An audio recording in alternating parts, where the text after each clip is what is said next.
আসসালামু আলাইকুম। এটা হলো হুয়াওয়ে Y718। Y718 অনেকগুলো নাম আছে, অনেকগুলো ভার্সন আছে, হনুর আছে, এটা Y7 Pro। এগুলো সব একই মাদারবোর্ড, ঠিক আছে। এটা গ্লাস ফাটা ছিল, এই গ্লাস টাচ লাগে ওসি করছি, এখন 100% ওকে আছে। কিন্তু ওসি করার ফলে এটা পাতলা ডিসপ্লে, তো এই যে ভিতরে পেপার নষ্ট হয়ে গেছে, পেপার চেঞ্জ করা লাগবে, এই যে পেপার, ঠিক আছে। সেটা অনেক ফাস্ট, ক্যামেরা অনেক ক্লিয়ার, আর ব্যাকসেল ভালো পাই নেই, সব কিছু ওকে আছে। ব্যাকসেলটা ভালো পাই নেই, এই জন্য লাগাই নেই। ব্যাকসেল আনলো 2-4 দিন সময় লাগবে, মার্কেটে গিয়ে আনতে হইব। ক্যামেরা প্রচুর ক্লিয়ার, ঠিক আছে, প্রচুর ক্লিয়ার ক্যামেরা।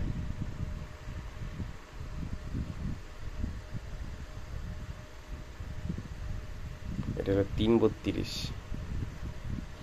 এটা একটা আছে, আর এরকম আর একটা আছে ডিসপ্লে ছাড়া, ওটার বডি ক্যাচিং বদলাইতে হইব, ব্যাটারি লাগাইতে হইব। মাদারবোর্ড ওকে আছে, লাগলে জানাবেন। আসসালামু আলাইকুম রহমতুল্লাহি বরকাত।